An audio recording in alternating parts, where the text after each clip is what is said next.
বন্ধুরা, সবাই কিরাম আছো? আশা করি ভালো আছো। গেছিলাম কক্সবাজার ঘুরতে। কি যে সুন্দর জায়গা, কি আরো কমো। কক্সবাজারের হাওয়া বাতাস খাইয়া, লোকজন দেখা, দরিয়ার ঢেউয়ের মাঝে নিজেরে হারাইয়া ফেললা, সোজা চলে গেলাম সেন্ট মার্টিনে। হা হা হা হা হা। বাহ বাহ, দেখেন কত সুন্দর সাদা সাদা সব পাখি।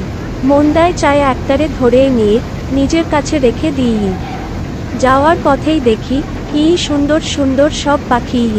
এগুলোর নাম নাকি শঙ্খচিল। দেখেন পাখিগুলো কি সুন্দর করে লঞ্চের সাথে সাথে আমাদের সাথে সাথে আসছে।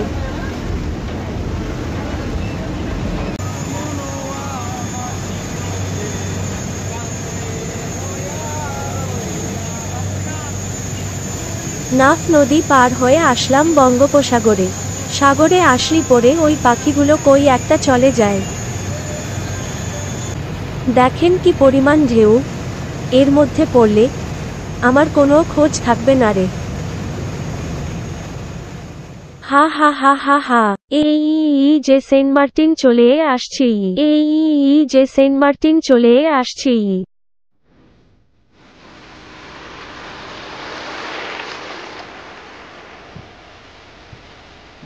সেন্ট মার্টিন বা নারকেল জিঞ্জিরা আসলেই অনেক সুন্দর। চারিদিকে আছে নারিকেল গাছ, প্রচুর পরিমাণে প্রবাল, শৈবাল আর লাল কাঁকড়া হাঁটা।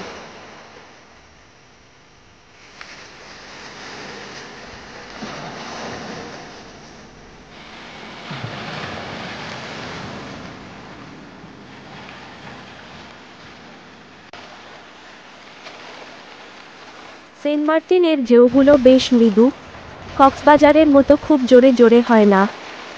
সেন্ট মার্টিনের এই নির্মল, মনোরম, নিরিবিলি পরিবেশ যে কারোর মনকে উদাস করে দিতে বাধ্য।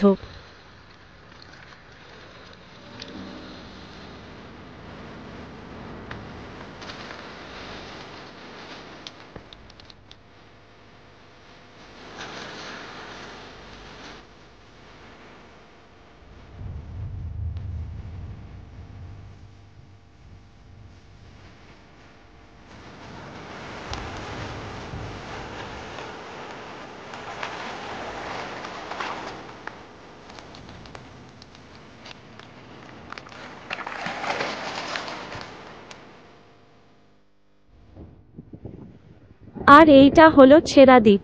সেন্ট মার্টিন থেকে কয়েক কিলোমিটার দূরে অবস্থিত এই দ্বীপ। এই দ্বীপে আসতে হয় সাইকেল চালিয়ে। ভাড়ায় সাইকেল পাওয়া যায় সেন্ট মার্টিনে। ঘন্টা চুক্তি ভাড়া নিয়ে চলে আসতে পারেন এই দ্বীপে। এখানকার যে প্রবালগুলো দেখছেন সেগুলো আসলে অনেক পুরাতন। অনেক বছর ধরে আছে এখানে। দারুচিনি দ্বীপ খ্যাত সিনেমার শুটিং হয়েছিল এই দ্বীপে। পৃথিবীর একমাত্র প্রবাল দ্বীপ এই সেন্ট মার্টিন। তাই সময় বের করে ঘুরতে চলে আসুন এই দ্বীপে। ভিডিও কেমন লাগলো অবশ্যই কমেন্ট করে জানাবেন। আর ভালো লাগলে লাইক, শেয়ার আর সাবস্ক্রাইব করতে ভুলবেন না। ধন্যবাদ।